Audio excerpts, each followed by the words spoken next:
तर मराठा आरक्षणासंदर्भातील curative petition supreme कोर्टानं स्वीकारली आहे। याचिकाकर्ते विनोद पाटील यांनी या संदर्भात माहिती दिली आहे। क्युरेटिव्ह पिटिशन सुप्रीम कोर्टानं स्वीकारली आहे। क्युरेटिव्ह पिटिशनवर 24 जानेवारीला सुनावणी होणार आहे। सरन्यायाधीशांसह 4 न्यायाधीशांसमोर सुनावणी होणार आहे।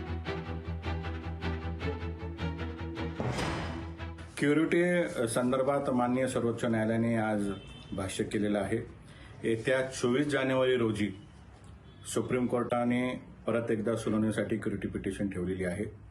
याचा अर्थ असा की क्युरेटिव्ह पिटिशन सुप्रीम कोर्टाने नाकारलेले नाही तर सुप्रीम कोर्टाने स्वीकारलेले आहे। यामुळे मला विश्वास आहे लवकरात लवकर याच्यामध्ये सुनावणी होईल व मराठा समाजाला हक्काचं आरक्षण मिळेल। क्युरेटिव्ह पिटिशन जी आहे ती त्या ठिकाणी कोर्टाने जी आहे ती एक्सेप्ट केलेली आहे। कधी असं होत नाही की क्युरेटिव्ह पिटिशन जी आहे ती कोर्ट जे आहे ते त्या ठिकाणी एक्सेप्ट करतं, पण या ठिकाणी कोर्टाने जी आहे ती क्युरेटिव्ह पिटिशन त्या ठिकाणी एक्सेप्ट केलेली आहे। आणि त्याच्यामधून जे आहे हे जो मराठा समाज जो आहे हा मागास कसा आहे हे सिद्ध करण्यासाठी जे आहे हे त्या ठिकाणी सरकार जे आहे ते प्रयत्न त्या ठिकाणी करते।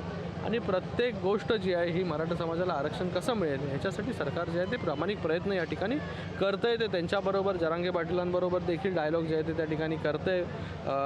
येणाऱ्या काळामध्ये हा प्रश्न जे आहे हे बोलून जे आहे आणि कृतीतून जो आहे ते नक्कीच त्या ठिकाणी सोडवण्याच्या वरती भर जो आहे तो सरकारचा असेल। आता सर्वोच्च न्यायालयाने मराठा आरक्षण सर्वोच्च न्यायालयाने फेटाळल्यानंतर जी महाराष्ट्र शासनाने क्युरेटिव्ह पिटिशन दाखल केली होती ती ऐकण्याचा निर्णय गेला आणि 24 जानेवारीला सर्व संबंधित घटकांना नोटिसेस काढल्या। हे ऐकून खूप आनंद झाला।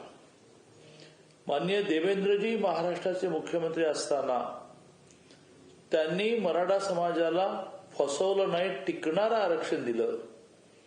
हे महाराष्ट्राच्या उच्च न्यायालयाने ज्या वेळेला दिलेल्या आरक्षणावर मोहर उमटवली त्याच वेळेला सिद्ध झालं। आज खऱ्या अर्थाने मराठा समाजासाठी अतिशय उत्साहवर्धक असा दिवस आहे।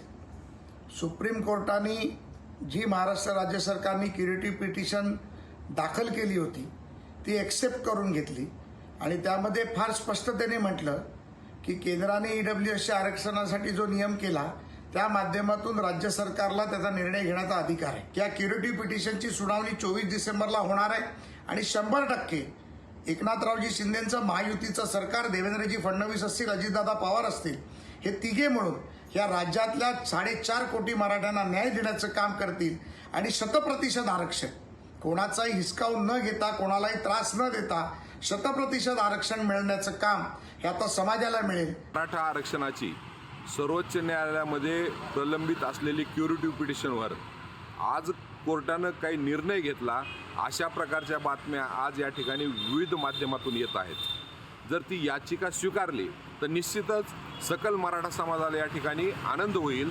आज जे काही फिरवलं जातंय ते 6 तारखेचं सर्क्युलेशनची ऑर्डर आहे आणि त्या सर्क्युलेशन ऑर्डरप्रमाणे ही जी काही याचिका विचारार्थ आहे त्या ठिकाणी क्युरेटिव्ह ही 24 जानेवारी 2024 साठी त्यांनी सर्क्युलेट केली याचा अर्थ स्वीकारली असं होत नाही। लोकशाही मराठी ऐका, पहा, जागरूक रहा।